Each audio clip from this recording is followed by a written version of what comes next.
여러분 안녕하세요. 난파선에는 어딘가 특별한 매력이 느껴지지 않나요? 최후의 정박지가 된 해안이나 물고기와 해조에 둘러싸인 바닷속에 웅크리고 있는 모습은 큰 신비로움을 자아냅니다. 이곳은 토픽입니다. 오늘은 긴 서론은 생략하고 바로 시작해볼게요. 그럼 놀라운 난파선에 대해 바로 알아볼까요? 자, 출항합니다.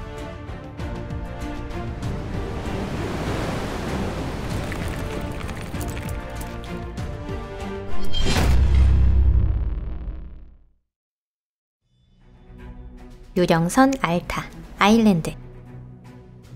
2020년 2월, 브리튼 제도와 아일랜드에 허리케인 데니스가 덮쳤습니다. 풍이 멎은 후 바리코튼이라 불리는 아일랜드의 작은 마을 주민들은 해변에서 신기한 것을 발견하게 되는데요. 무려 거대한 화물선이 떠올라 있었는데 그 안에는 아무도 없었습니다. 바다에서 유령선과 마주치는 것은 드문 일이 아닙니다. 유령선이라는 말이 다소 무섭게 들리지만 실제로는 그다지 이상한 일이 아닌데요. 어떠한 이유로 선원들이 포기한 배를 전부 그렇게 부르고 있습니다. 하지만 이런 식으로 해변에 밀려오는 경우는 거의 없어요. 아일랜드의 농가와 어부들을 당황시킨 유령선이 화물선 알타였다는 사실이 금방 밝혀졌습니다. 2018년 10월, 아이티로 향한 항해는 불운의 연속이었습니다. 배 전기 계통이 모두 나가버려서 선원들은 3주 동안 표류를 할 수밖에 없었는데요. 그 후 허리케인이 접근했는데 이 알타로는 더 이상 버틸 수 없다는 결론이 나왔습니다. 그 결과 승무원 전원이 탈출하였고 배는 운명의 소나기에 들어간 것이죠. 하지만 배는 예상했던 것보다 더 튼튼했던 것 같습니다. 사람이 타고 있지 않는데도 침몰하지 않았고 오히려 해류를 타고 그대로 대서양을 횡단했어요. 그 결과 온전한 외형 그대로의 유령선이 아일랜드 해안선을 장식하게 된 것입니다. 난파선 비치, 라나이 섬. 하와이는 세계적으로 유명한 관광 명소이죠. 서핑과 바다, 자연은 물론 문화관광 명소까지 없는 것이 없기 때문에 어떤 취향을 가진 관광객도 즐겁게 여행할 수 있습니다. 그리고 이곳에도 아주 독특한 난파선이 장식되어 있어요.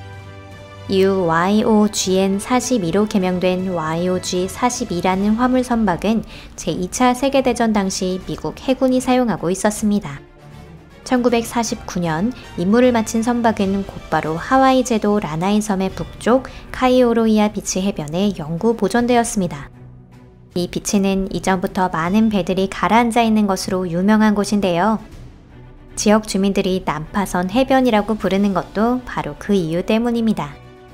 신기한 점은 관광지의 중심이 된 이 붉고 녹슨 선박이 사고로 가라앉은 것이 아니라 일부러 방치되었다는 점이죠. 나바지오 비치, 자킨토스 섬. 난파선 해변은 하와이의 반대편에도 자리하고 있습니다. 그리스 자킨토스 섬에 있는 나바지오 비치라는 곳으로 나바지오란 현지말로 난파라는 뜻이에요. 1980년까지 나바지오 비치는 근처에 있는 수도원의 이름을 따서 성 게오르기우스 비치라고 불렸습니다. 더없이 깨끗한 모래와 투명도 높은 바다로 현지 사람들에게는 인기가 많았지만 그리스에서는 그런 해변이 많았기 때문에 큰 관심을 받지는 못했습니다. 1980년 이곳에 파나기오티스라는 배가 난파하게 됩니다. 붉게 녹이 슬어가는 선체가 주는 신비로운 매력에 금세 유명한 관광 명소가 되었으며 지금도 많은 관광객들이 방문하고 있답니다. 현지 주민들이 만들어낸 전설에 따르면 파나기오티스는 밀수선이었으며 마피아들의 엽권련이나 마약을 이탈리아로 운반했다고 합니다. 그리고 그리스 해군의 추적을 피해가던 중 좌초했다는 것이죠. 아마 실제 이야기는 아니겠지만 흥미로운 이야기인 것 같네요. 엘 팔루드, 몰타섬. 리비아 선박인 엘 팔루드는 1969년에 만들어져 26년간 큰 문제 없이 리비아와 이탈리아 간 연료를 수송하는 데 힘썼습니다. 그런데 1995년 2월 3일 몰타섬 선착장에 있던 와중 갑자기 폭발이 일어나며 9명이 목숨을 잃었는데요. 조사위원회는 회의를 통해 엘 팔루드를 해체하기로 결정했습니다. 아무도 필요로 하지 않았기 때문에 이 배는 1998년까지 몰타의 수도 발레타 선착장에 방치되어 있었죠. 그리고 그 후 배는 가라앉아 버렸습니다.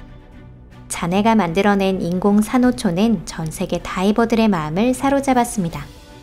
2005년부터 2006년 겨울에 걸친 폭풍으로 인해 선체가 두 동강이 났지만 그것이 오히려 더 큰 매력으로 다가온 것이죠.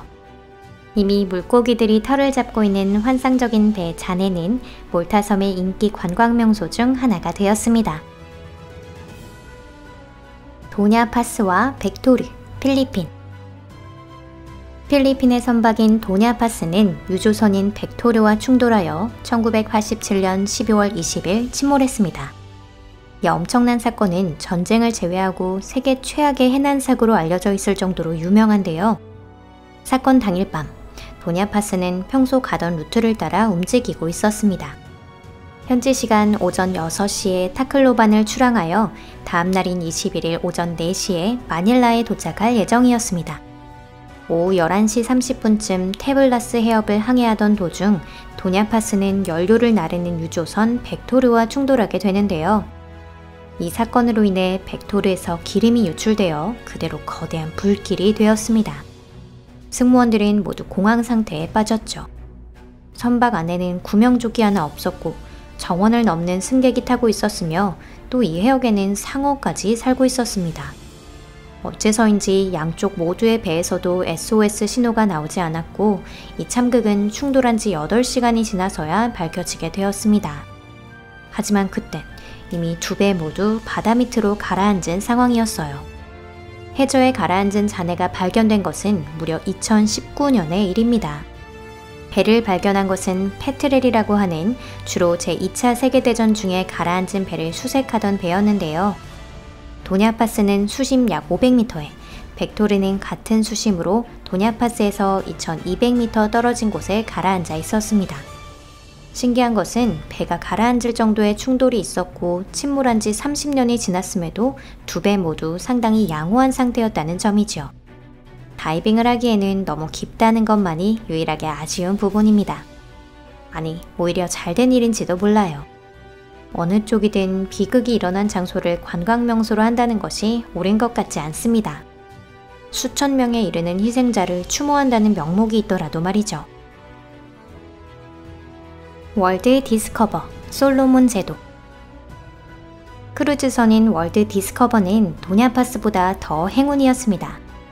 배가 암초와 충돌하면서 가라앉기 시작했을 때 올리버 선장은 자신의 임무를 완벽하게 완수해냈습니다. 적절한 군한 신호를 보내 모든 승객을 안전하게 대피시켰으며 그 후 침몰을 피하기 위해 배를 안전한 만으로 향하게 하여 좌초시키려 했습니다. 그리고 그 일도 무사히 성공한 것이죠.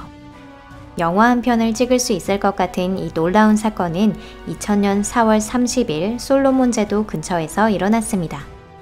거대한 월드 디스커버호가 마지막으로 정박한 곳은 솔로몬 제도에 위치한 은겔라 슐레 섬의 외딴 훔이었어요.